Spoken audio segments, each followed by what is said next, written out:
He's a public health expert and has spent his career helping people have the tough conversations.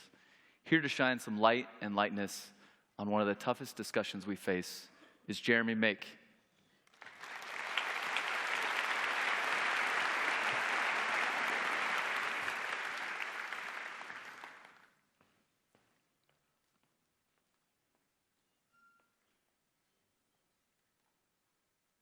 The world is filled with choices. Do you know how many different types of Raisin Bran there are? There's like 35. 36. There are more than 1.5 million iPhone apps that you can choose from. And, of course, you can choose to use the Oxford comma. Or you can choose to be a totally barbaric Philistine. It's really up to you.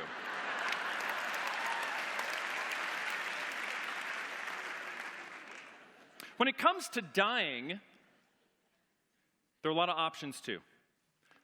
But we're not really good about talking about all the options available to us.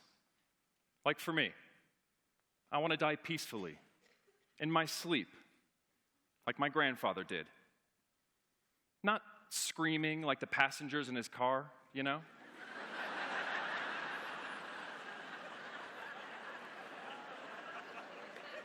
As it is,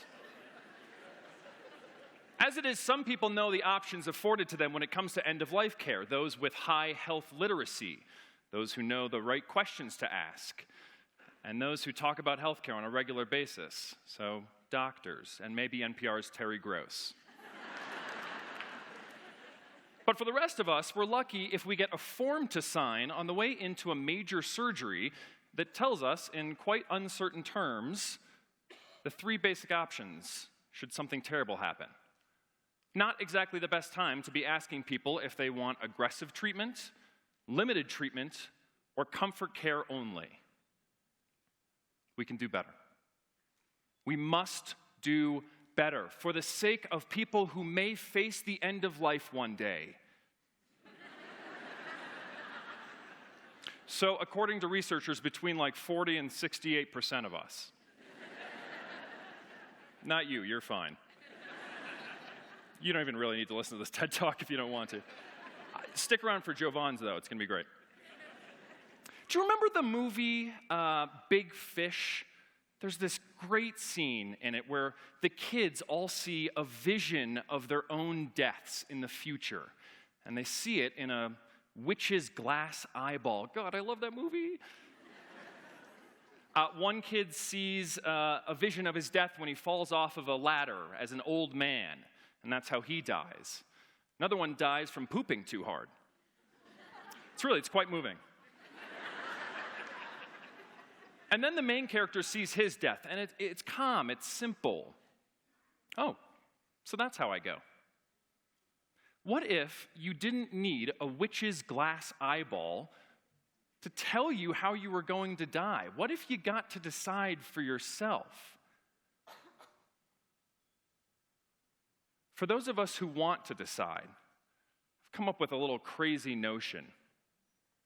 Something I like to call the choice model.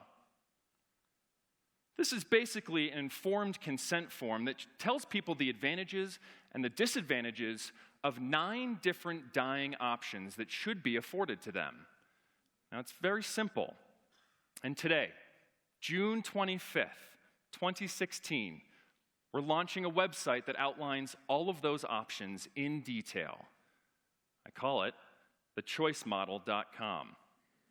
I'm not very good with naming things.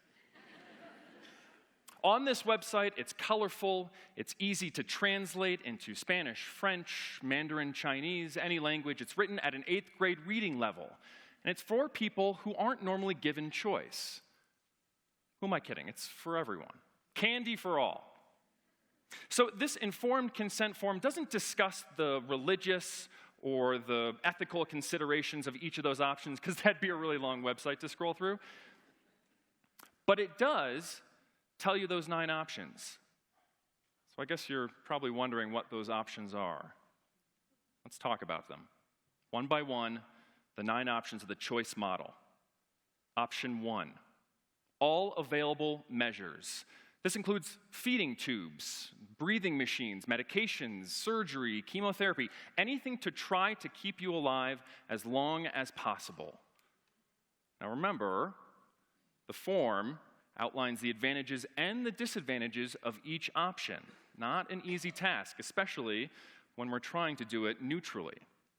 It's really become my life's work, my death's work, whatever. Option 2, limited interventions. This includes less invasive measures like some medications or very small surgeries. Option 3, comfort care only. This is where we use medications to keep people comfortable and pain-free, but nothing more. So those are the 3 options that some people know about, but let's talk about the options that we don't really talk about as much. Option 4, no care. At any time, you can refuse medical treatment. It's up to you. Option 5, VSED, voluntary stopping eating and drinking. Now, some people aren't afforded the option of physician-assisted dying because it's illegal in 45 states, for the love of, are you kidding me? So they use this, thanks.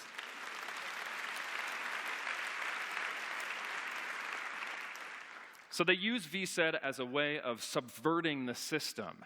It can be brutal, and especially early on, it takes an incredible amount of willpower.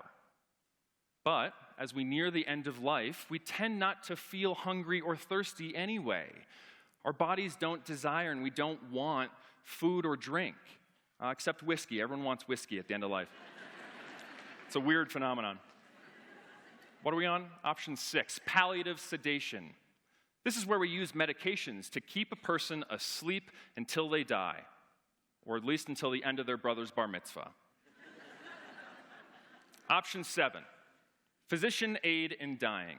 Currently legal in 5 whole big states and now Canada, physician aid in dying, or PAD, is where you have a terminal diagnosis and a prognosis of 6 months or less. You are competent and can clearly and consistently communicate your wishes, and you can do a one-handed handstand. Then you are given a prescription medication by your doctor, which you have to purchase yourself, and then you have to self-administer the drug. It's nice to make it so easy. It's option 6.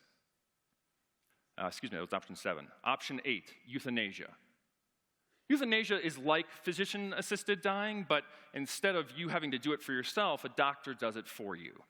Usually this is for people who cannot or can no longer communicate or self-administer the drug themselves. Option 9, suicide. Thought I'd end on a light one. Now, I know what you're thinking. How can a physician possibly suggest to a patient that they should commit suicide to stop their unbearable suffering and pain? Well, the secret of the model is, stage whisper, they shouldn't, because it's illegal. But there are countries around the world where all of these options have been decriminalized and destigmatized. Canada, most recently. If you're wondering about talking about suicide with someone who is already suicidal, you think that it might push them to commit suicide, well, you're wrong because of research and science, lots of it, including from the American Foundation for Suicide Prevention, which has even started a campaign called Talk Saves Lives. See? Ideas like informed consent and autonomy and the patient voice are supposed to be bastions of our modern American medical system. So prove it. At the end of life, when choice is really important, let's give everyone equal access to equal options regardless of their social determinants. Just as I choose a ship to sail in or a house to live in, so I choose a death for my passage from life. Nowhere should we indulge the soul more than in dying. Let it go as it lists.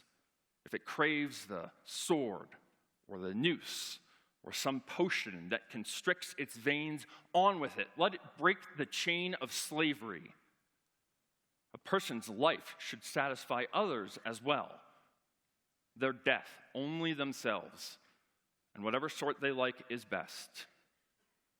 Seneca said it millennia ago, but we're not so good at actually instituting it. It's time to give people the choice that they want and that they deserve. It's becoming a fundamental human right. I hope you'll take the time to start the conversation. Know your options, share your choice. Thank you.